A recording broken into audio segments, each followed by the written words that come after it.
Hello and welcome to Accelerate with Enrollment Fuel. I'm Lars Farabee. And I'm Susanna Lehman. And I'm Jessica Sasheray. And today we are joined by Dr. Jason Meriwether, Vice President of Enrollment Management at Sam Houston State University. Welcome, Jason.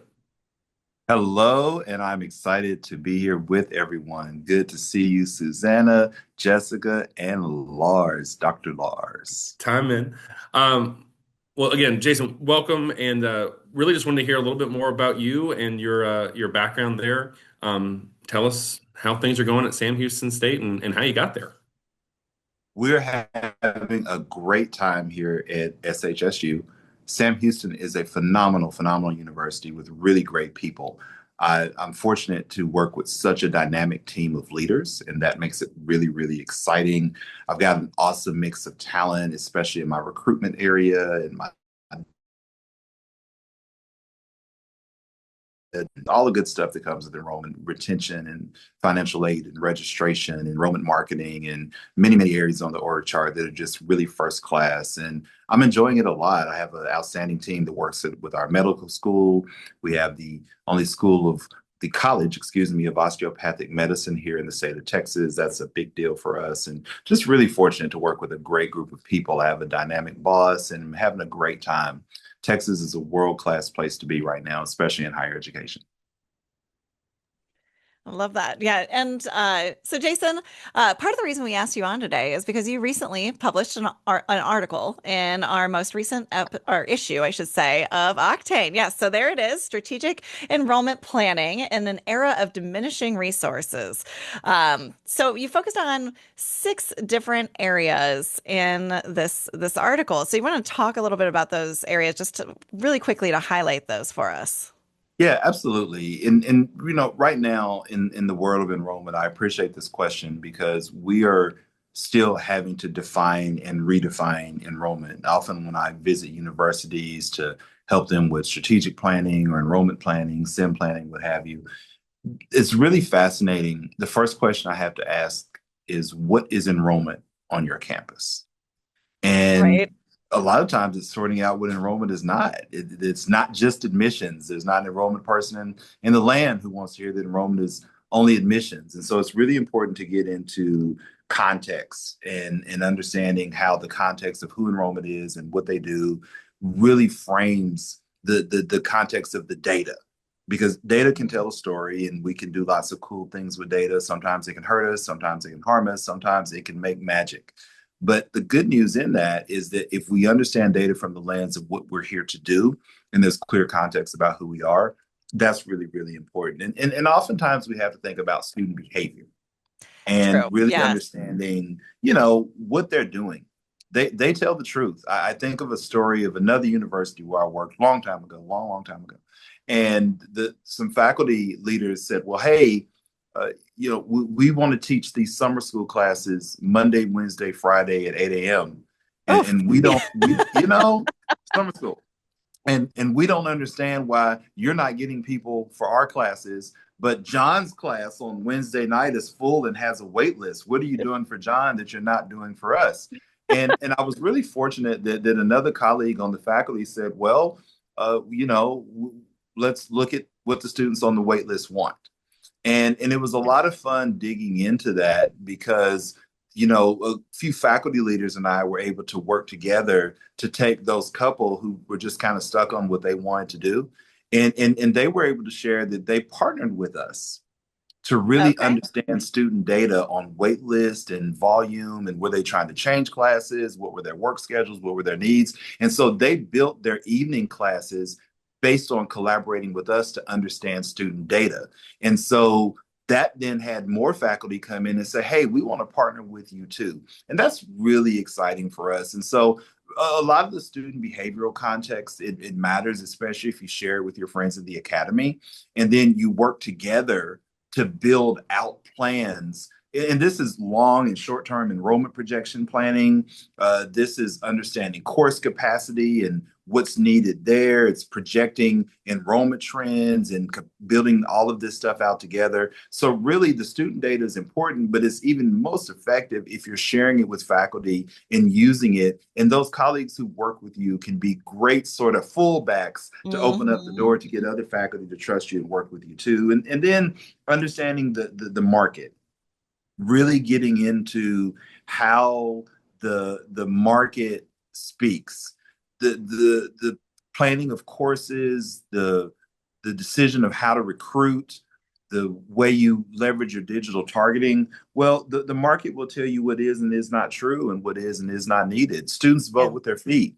And so working together with faculty is really important as you set priorities, but also using that market information along with the context. And of course, you'll notice I'm like country and Baptist from Kentucky. And so these are like 6 C's. That's the cool part of it. Like I do alliterations. Then understanding your competitor data, really keeping up with your iPads, peer institutions, your SACs or accreditation if you're an HLC or SACs or WASC or wherever you may be, really understanding who your peer aspirational institutions are through your accreditors, and also just understanding your competitors in terms of numbers. Oftentimes institutions, when I was at Campbellsville, we spent a lot of time thinking about another private Christian school that was probably about 30 miles from us. And Sure. oftentimes we would say, because Campbellsville being private and Christian, so we thought a lot about what this private Christian school 30 miles from us was doing. And I think they thought about us a lot too. And you could see that. And so when we really dug into the data, we actually found that there were schools in Tennessee and Ohio, when you went back and you looked at the NSLDS data, that's where we were losing students to far more than the school down the street than we worried about. And so really understanding what those institutions were doing, how are the competitors responding? In Texas, we just for the first time in Texas had free applications for admission to Apply Texas. Oh, okay. And so that took our volume to a really wild place where maybe if you're looking at 500 applications a day, you may in a single day get 4,000 applications, something Poof. like that. And so what was really important to us is how do we respond and how do we communicate? Did we let every student know we've received your materials? Did we let every student know that we've now got your transcript, we're processing your transcript, and not get lost in the volume? So I don't want to ever wake up and find out that a school, even a sister school of ours in the system, has responded and we have not. But I also want people to look at us and say, hey, Sam Houston State was really responsive and really on it during this heavy, high volume period during free application week. And they're looking at us and saying, we've got to keep up with them. And so I really want to think about competitor data, both from understanding what people we're competing with are doing, but I also want to I'm competitive. And so that's my number 2 strength on my strengths quest is I'm competitive. And so it's really important to me that we put ourselves in a position that people are looking at us as healthy competition as well because of our practices. And so using the data, the retention, the persistence trends, all that, attrition, all of those things matter, looking at all of that stuff that's really there. And finally, making sure that there's a commitment to retention and persistence as a budget priority as well. Back where this started, don't get locked into enrollment management as recruitment, recruitment, recruitment. It is understanding fall to spring, spring to summer, spring to fall to fall, and looking at that year over year over year. So the 6 C's, my little Southern Baptist breakout of enrollment, you have to get those things in.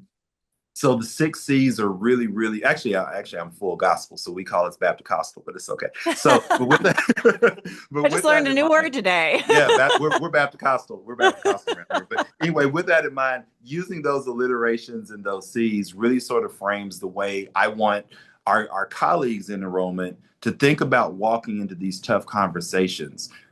I've lived in environments where if there is a fiscal constraint, I've worked with presidents who said, yeah, we're not cutting admissions.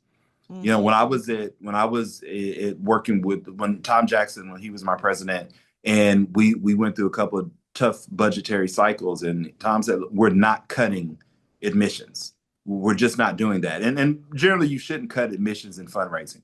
And so when you're in these situations, it's really, really critical that when we think about how we do enrollment, if your president doesn't come in understanding that, we have to position ourselves to make the case to not take the cut, or at least if everyone else is taking 10%, maybe we only need to take two.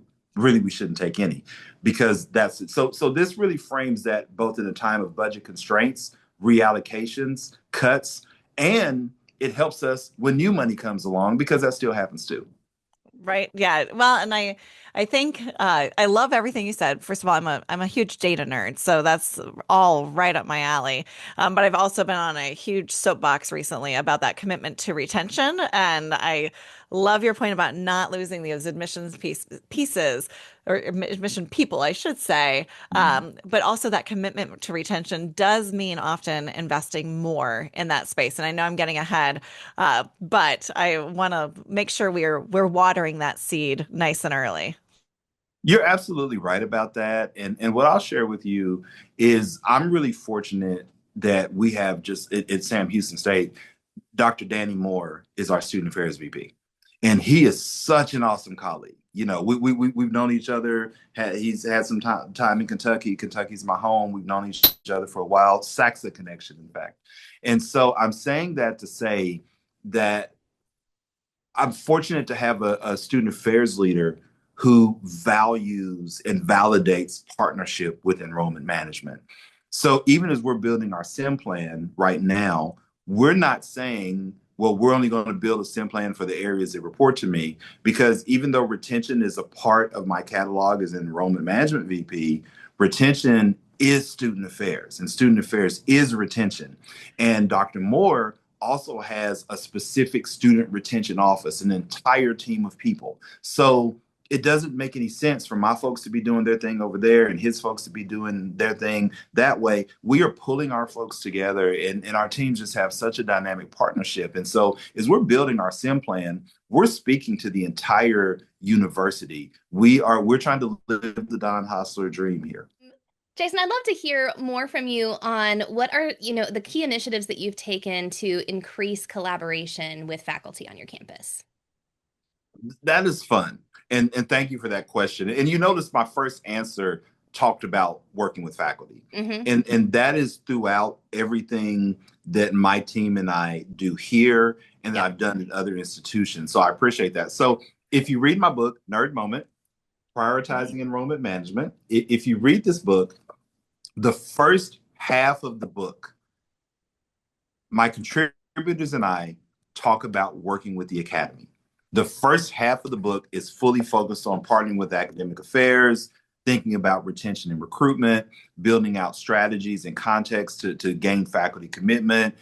All the elements of enrollment are really built from being a complement with an E to the academy.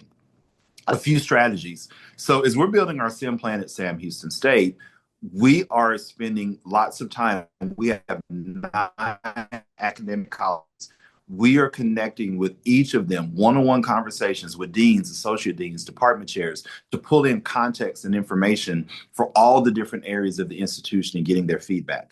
We are opening up opportunities for data. I work with a great group of colleagues. Our data area, it's called DADS, Data Analytics and Decisions. Isn't that cool? And so the DADS office are just some really great colleagues. And so we're building out data and information, moving away from some of the static tables or the comparisons of year over year, and creating interactive tables in Power BI. See, I'm from Kentucky, you heard that power. So building interactive tables in Power BI that are allowing everyone to hear that, have that information, have access to it. So it's everyone. And when you spend your time listening and then you're sharing data and making it available. So I almost wish I could screen share and show you some of the cool tools that we built. We built a tool that presents, and I've helped a lot of schools do this in some of my consulting/strategy partnership work. And so it's kind of fun to do it in your own house too, is to come in and to build out these tools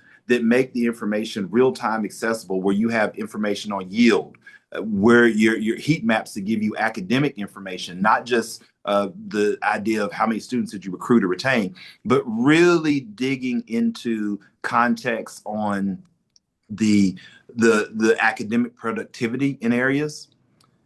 pulling out that data that frames your digital targeting. We're curating information from our faculty and academic colleagues to strengthen our academic messaging when we reach out to students and involving them much earlier in the So process. it sounds like that you also are really talented at bridge building across your campus, right? In terms of all of these inroads that you've been able to make. For listeners or readers of this article, if you don't have that, or you maybe are new at an institution, what are some ways that you could make those inroads? What would be some of your advice? First, listen, spend time and listen to faculty and genuinely hear their perspectives. Understand the compression that your colleagues in the academy feel as well. So the growth mindset can be really dangerous to an institution. So as an example, let's say someone wakes up and says, well, biology has 500 majors, but really should have 800. Well, that can be challenging if you don't stop and ask, well, what about the lab space? Is there enough capacity? Are there enough faculty lines? Does our capital plan over the next 45 years, does that support the type of growth that we want? Or are we creating faculty pressure that isn't realistic? And so having those conversations and getting feedback from deans and department chairs on what growth looks like and where it can grow realistically, and also understanding what do we need to sustain growth that has already occurred. Because again, growth mindset can be good, but it can be dangerous if we're not careful. So sharing that context and information with faculty is really important. And then sharing data and information is really critical. Making sure that we put enough out there that, as I described earlier, those Microsoft Power BI tables that we built, they're interactive in their lives. So faculty can go in and pull data at any time. They don't have to come and ask us to provide or make requests to get information. Sharing it on the front end is really, really critical. And those things build trust. And then, of course, I mentioned listening in the beginning, and then it's following up and taking action, being honest about what we can do and what we can't do. And so those have been some strategies that have helped my teams and I have really great efficacy in partnering with the academy. And sort of jumping in on that too, one, I loved your office of the dads. I have to admit that my mind went to just really awful jokes, which I'm here for, but I don't think that's probably what your dad's office is all about. Um, I, when you're talking about the academy, and so much of that data and trying to share it and all that kind of stuff, obviously it starts at the top, right? So how have you seen sharing that data really with the provost, and how do you get them on board? Well, I've been fortunate to work with a great string of provosts in my career. One of my closest friends, Jurg Dufresne, he was the provost at IU Southeast when I worked there, years ago. And he and I probably did some of the strongest work together that I replicate to pull in the trust, to understand how to navigate, to respond and answer questions. Make sure you don't catch your provost off guard, but be a good partner and colleague, and challenge each other and let the steel sharpen the steel in terms of what do we want to make available, how quickly do we want to respond, and how do we plan in sync instead of I'm running in one direction and the provost is running in another. Even my provost here, his name is Sumant Induri, and Sumant he and I have been really fortunate that we've come in together, and so we have worked together in building out that kind of context. I'm actually really fortunate. The associate provost, Dr. Ann Gilliard, she's who I work with the most because she's been here at the university for about 20 years, former biology faculty member, really dynamic colleague. We're partnering on building out international capacity. So, for example, here, international sits under academic affairs. It's not in enrollment management. So I could take the attitude of, oh, well, it doesn't report to me, nothing I have to worry about. Dr. G and I have been just stellar partners in building out our international capacity, working together on everything from transcripting to processing to building out recruitment partnerships. And so having that type of leader makes this stuff really, really, really cool. And so the provost relationship is really critical. And so the combination of enrollment, academic affairs, and student affairs, keeping those three areas in sync, I think are it's just really critical if you want to have success to totally impact the student experience. So I love where you're going with all of this. And I think one of the biggest challenges we often see on campuses is getting into those silos. And you've done a great job of just taking a wrecking ball to them. And I appreciate that. Nobody needs those on campus. One of the key points you mentioned early in the article is this tracking of student behavior and what that needs to look like, and how you can use that. And I think as you're talking about this relationship with the provost, and we're thinking about what's coming with retention, what are you looking for and how are you tracking what the students are doing? Well, there are a few places to start. I'll actually use Campbellsville as an example for this one, where I was before I came to Texas. So Campbellsville's tuition price point was just under 30,000 a year, about 28,000 a year. And then if you live on campus, you're paying another 12. So that's a pretty good price tag for a university. And so there was a lot of scuttlebutt at CU about why students left. And of course, everyone says, oh, it's money, it's money, it's money, it's money. So we conducted a deep dive analysis of student departure. So for an institution with that tuition price point, what would you think is probably the average or the most likely amount of money a student may owe who left the institution? Take a guess. Oh, I we're talking 50,000 flat. If we say it's in the first year, $10,000. Okay, 10,000. Jessica, Uh, take a guess. I'm gonna say like 2,500 bucks. 2,500. Okay. And Lars, what you got? I mean, I want to go $1 for doing prices right here, but I'll say probably about 8,000. Okay. Okay. Now, are you Drew Carey or Bob Barker prices right since you brought it up? Well, Bob Barker. All right. We're good. We're good. Y'all didn't know you were going to get asked questions on the podcast. So actually, Jessica, you get the candy bar because at that tuition price point, the most prominent amount of money that students owed when they departed the university was $2,500 or less. That seems so low. It does, doesn't it? But here's the thing, it's knowing your students. So when you have students who are working, students who are supporting their family, maybe working a job or two, students who are maybe still at home and helping their parents with siblings or taking care of grandparents. And school is just not always first on the list. So if a student has to choose between my $800 tuition bill, granted, everything else is covered, Yeah. and then making my work hours or being able to help at home, guess what? The university loses now much more than it did in the past. Yeah. And so we fashioned retention scholarships that focus on those students that were $2,500 or less and had a tremendous impact on students. Now, one of the cool things, this is a quick nerd moment. So we created this retention scholarship. We also made it easy for students. We didn't say, oh, well, we had an application, but we focused on students that we could early identify through predictive indicators would need that money. And then we didn't just balance swipe. It came from endowed funds. So Dr. Benji Kelly, VP for fundraising, you know how lucky I was that he used to work in enrollment, so he got it. Oh, that is helpful. One more silo down. You called it. So again, break the walls down. This is the Jericho thing. We're breaking the walls down. Right. And so, Jericho from the Bible and Chris Jericho, we're breaking the walls down. You know you were going to get wrestling today, did you? And so with that in mind, is we're doing what we're doing. We put together funding and we made a celebration for students out of these retention scholarships. We didn't just put it on the account and say, okay, stay. We did certificates. We announced it. We made a big deal out of it for students and we celebrated it. Now, like the cool nerd thing for me is that when I left the university to come to Texas and they were really nice to me, they actually named the scholarship after me. So it's like now it's like the Meriwether Retention Scholarship. Hold on, like I have to do this. I have to do this.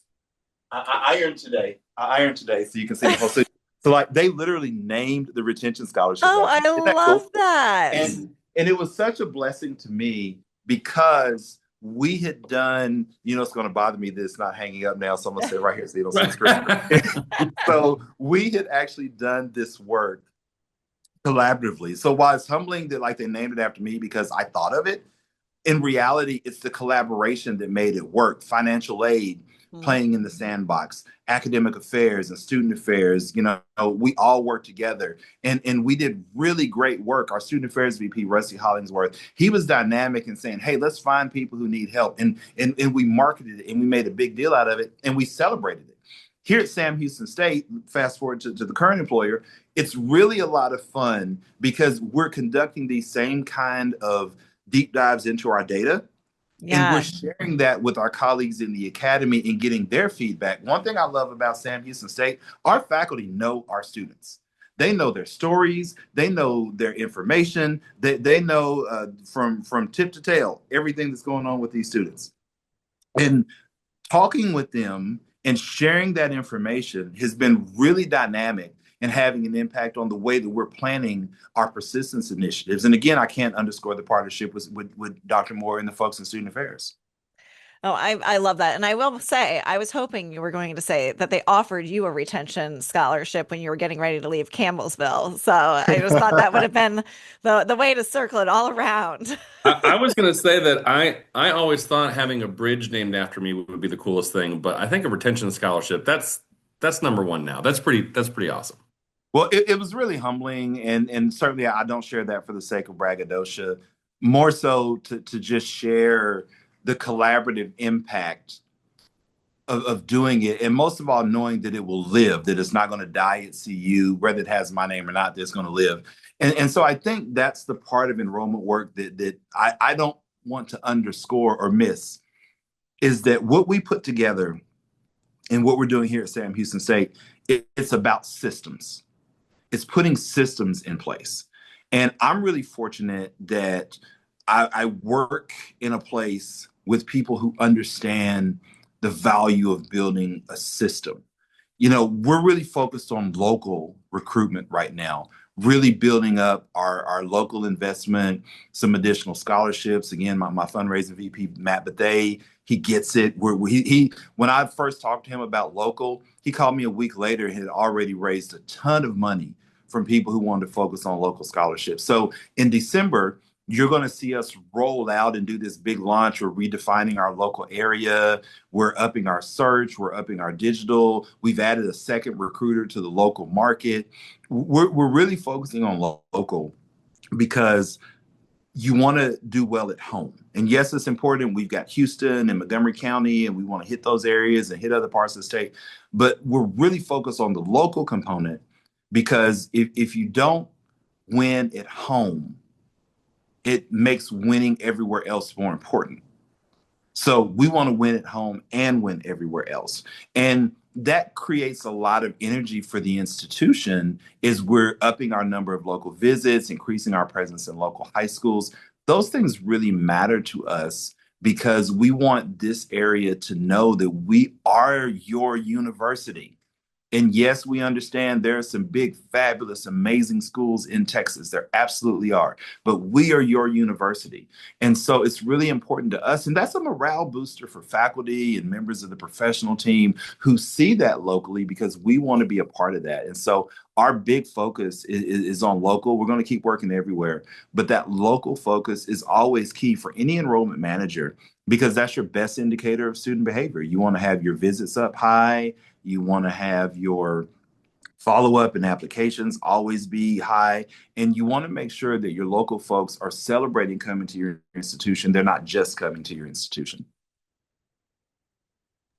I love that. I think that's such we sometimes get so excited about getting out of state and seeing these students from further away. But you're right. If there's not that celebration and that respect of the institution and that recognition that it's a good place to be in your backyard, then why should anyone else want to come? Sam Houston State has the number one criminal justice program in Texas, actually in the whole country. We have our rodeo program is world class. We're renovating our football stadium right now. We've got terrific engineering and natural science programs. All of the things that are happening here this is where you want to be, our School of Education and our College of Arts and Media. I mean, we've got great quality programs. And of course, we have the Dan Rather, Dan Rather is an alum, and our Communication and Media School is named after him. It's a pretty cool deal, right? And so what we have here is really special. And so we want our local folks to celebrate that just as much. You know, it's really funny. I met a kid who's here, who's a sophomore. This young man is from Paducah, Kentucky, which is like 2 hours from where I grew up. And so I meet him at an event, and you know he mentions being from Kentucky. He heard I was from Kentucky, and I said, "How'd you find Sam Houston?" He said, "Rodeo," and he's a rodeo guy. And I was super impressed by that. But he's in a fraternity. He has a 4.0 GPA. He's doing really great in his major. I don't think it's violating FERPA to say he has a 4.0 GPA. So I don't think he'll be mad about that. So he has all this stuff going on. And, you know, he told me that when I came here, I came for rodeo, but I fell in love with this university. And we have a university to fall in love with. And so a key part of our work is our messaging, our digital outreach around the state, our follow-up. And again, just having world-class programs, but most of all, from the enrollment standpoint, we can't just rest on that. We have to have world-class follow-up and engagement.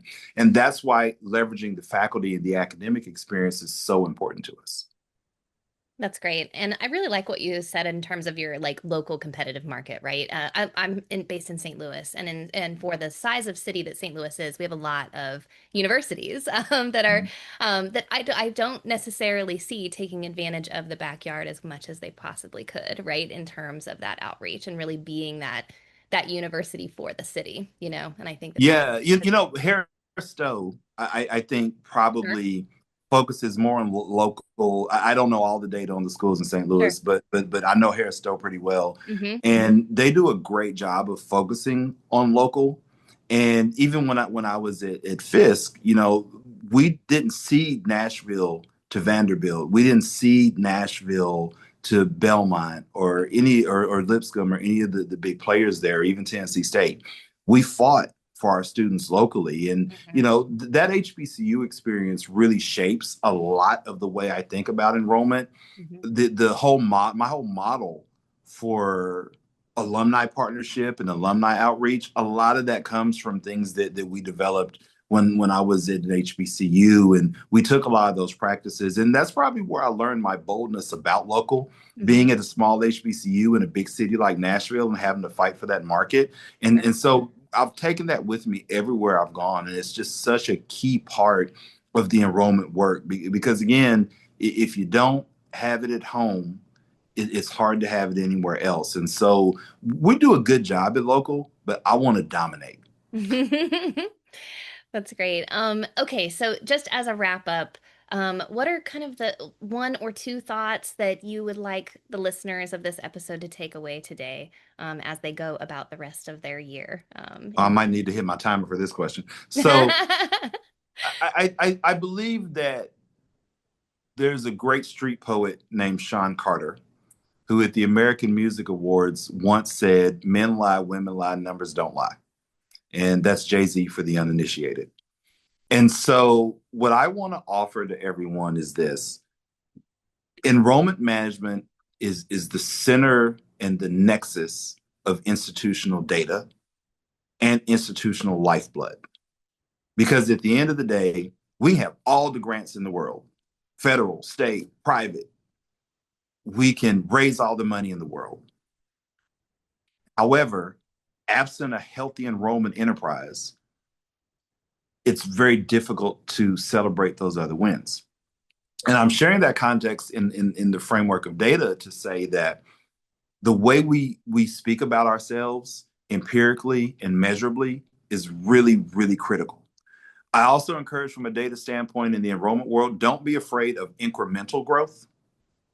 It's really, really important that we not get caught up in the idea that we have to do it all at once. I'm probably going to do three, even though you asked me for two. I mentioned mindset earlier, and there are a few mindsets. And I was at Sakubo, Southern Association of College University Business Officers, last year, and a couple of colleagues and we conducted a presentation, and it was Aaron Hart from VCU and me, and we did a presentation, and Kyle Boone, who was at Grand Valley State, but he's at UT Arlington now. And we did a presentation on enrollment planning. And my section was on mindset and what are some of the different mindsets to build enrollment. And I talked earlier about growth mindset, that you just have to grow, grow, grow, grow, grow, grow, grow. And the example I gave about collaborating with faculty to grow is important. Be careful in those mindsets when it's growth mindset. Be careful when enrollment is president mindset, that your president tells you what your enrollment is and what it needs to be without any context. That can get really dangerous. Be careful if it's board mindset, if your board is setting your enrollment. Now, your board should be reviewing and voting on what you give to them, but be cautious at those institutions where, you know, someone just says this is what enrollment should be without any research or data. And even CFO. I remember I've been in enrollment jobs in the past where the CFO said, well, this is what enrollment should be because this is how I built the budget. And I'm like, yo, this is crazy. And so those mindsets can be really dangerous. And so I really encourage everyone to keep that collaborative mindset when you're building your enrollment, especially as we're talking about the budgetary constraints that we're facing. And so I'm offering all that to say the collaborative mindset means a few things. It means we're sharing data. It means that we're looking at all of these 6 C's that I'm talking about. Those are sort of the underpinnings for a collaborative mindset in terms of how you build enrollment goals and targets for the next 3 to 5 years. And the last thing I'll say, this is really important work. I'm an adopted kid who grew up on a tobacco farm and in very rural agrarian Guthrie, Kentucky. And we have a saying where I'm from that only the same God who makes a black cow that eats green grass, that makes white milk, that turns into yellow butter could do this, right? And right. And so this is me just kind of being who I am here, just being a country guy. I literally get paid every day to help people get an opportunity. You see my TRIO sign. I'm a product of educational talent search. TRIO does work indeed. And I grew up on a tobacco farm in Guthrie, Kentucky. And can you believe that I literally get paid to give people opportunities to go? Like, I'm an animal that shouldn't exist in the zoo. I get paid to give people opportunities to go to college. I just encourage enrollment managers to remember that somewhere in our work, we're going to have this moment where everyone else is trying to draw a line through somebody's name, through a student or through a location or through a place that they don't want to recruit or through someone that you know, you need holistic admissions to give an opportunity or any of those things. Someone is going to try to draw a line through someone's name. In enrollment, we get the magical opportunity every day to draw a line under someone's name that everyone else is trying to draw a line through. That is cool. Don't forget, no matter how stressful this budget stuff can be, if you're dealing, and some of us have crazy presidents, we know that, right? That happens. And so if you're dealing with a crazy president, if sometimes it may seem a little harder to work with your faculty than you want it to be, don't give up on that because there's a shared connection to wanting to help people. There really, really is. And so that moment for me, the adopted boy from the tobacco farm in Kentucky, I get to give people access to education and generational change. And I know the cool term is social mobility and all that, but I get to give people opportunities. And coming from where I come from and being who I am, that's really special. And I just encourage enrollment folks, no matter how tough this budget stuff gets, don't forget what made you do this in the first place. There's something special and don't lose it. I love that. And Jason, I want to give you one more opportunity to plug your book. So if you want to give us that name again and let people know where they can find it, that would be amazing. All right, here we go.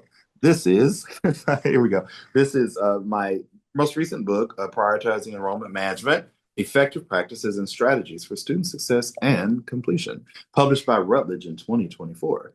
This book is available on the Routledge website, and you can find it on Amazon. Just Google Jason Meriwether Enrollment Management, go straight to Amazon, put in Prioritizing Enrollment Management, or look on my author page on Amazon. Or, again, go to the Routledge website. The coolest thing about this book for me is being like the endorsements that I was really blessed to get. But the coolest thing for me is that like Don Hostler endorsed my book.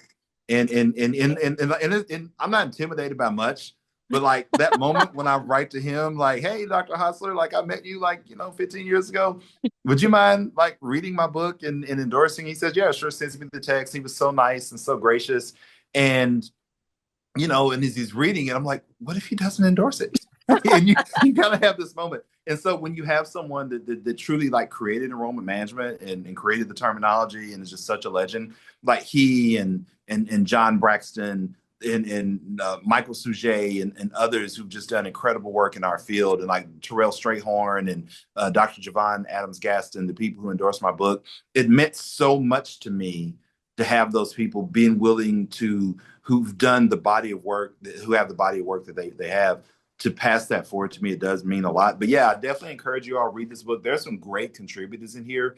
There's some people that you've heard of who've been doing this, and there's some people who are new to the field or maybe just not always seen at ACRO or other conferences who've just made some really tremendous contributions. I'm really proud of the people who contributed to this book, and I really encourage you. And I've worked with some folks. I wrote some pretty cool stuff in here, so definitely check it out. It's on Amazon. It's available. You can click on my website, go to Amazon or anywhere else. Is that a good plug? That's a great plug. And I'm not going to lie, Jason, I got a little teary-eyed as you were going on about everything. So I was like, oh, this is, all right. I guess I'm just getting emotional today, but I loved hearing you talk about that.